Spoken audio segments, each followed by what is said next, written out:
We have different levels of evidence for different kinds of theories. So it's true, like we don't have all the evidence for everything. What's your number one? What we can say, what you could take to the bank, you go on the most corporate establishment, mainstream television debate, and what you could prove, not suggest, not hint, you can prove that let's start with the United States military, has had encounters with objects that are not supposed to exist, that do things and have done things for decades that are not supposed to be possible. And we know this. We've had more than enough declassified documents over the years. We started getting them in the 1970s, but we had even well-attested military accounts prior to that of objects over, let's say in the 1940s at White Sands during Navy missile tests, tracking with theodolites, which are telescopes with a lot of different instrumentation that can track the altitude and speed and diameter of objects in the sky. Circling around, doing acrobatic maneuvers and taking off. We've got FBI documents that tracked this, that described objects moving at 9,000 miles per hour in 1949, at altitudes of 50,000 feet and higher, with diameters of 30 feet. Accurate.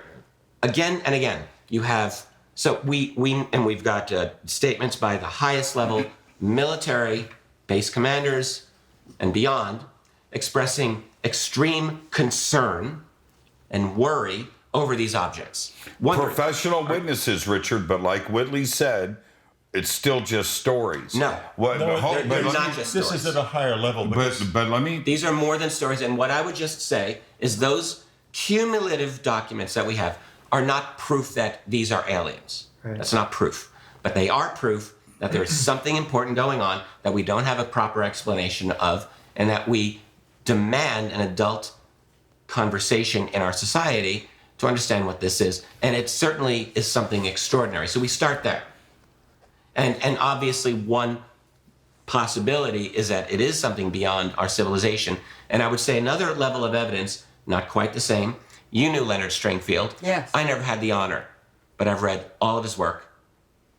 And Leonard Stringfield, I think many people have forgotten who he is. Situation Red is one of the most important book. books. I think even more important are his collected 7 volumes of his status reports, which you can buy on Amazon for $80. Yeah. And they're all at Earth Files because I respected his work so much. Wonderful. I got his wife's permission, and they are all at earthfiles.com. Stringfield was a man who in the 1970s, when Jimmy Carter, as candidate for the White House, told the world that he had seen a UFO. All right, that was kind of a big thing, and everyone was like, oh my God, you saw a UFO. And so Carter gets asked questions, will you release the Project Blue Book files? And, he went through this whole thing. Well, if it doesn't affect national security. The thing was, at that time, Stringfield, living near Cincinnati, started getting people coming to him, because he had written about this in Situation Red a little bit about crash retrievals of UFOs, the forbidden topic. No one talked about this back then. Stringfield, working off of another researcher, Ray Fowler, talks a little bit about the Kingman UFO event from 1953. And what he said was very on point.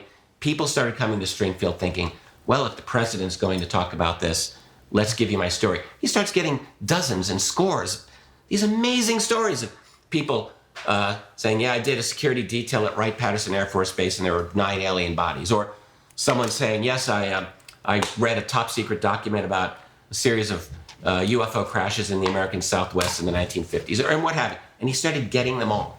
Now, when you look at the cumulative effect of Stringfield's stories, all right, that's not proof either. But look, a rational mind, an intelligent person reading this, there is no way you can just dismiss these out of hand. You know there's something there. And all right, you know there's something there, right? I sat next to him on a sofa in his house, and he went to a file drawer and brought correspondence for me to look.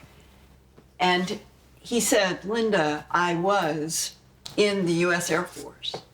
And he said, I can tell you we had a standing order not known to the public to shoot down UFOs. And he said, this is Leonard Stringfield talking to me like I'm sitting right next to William.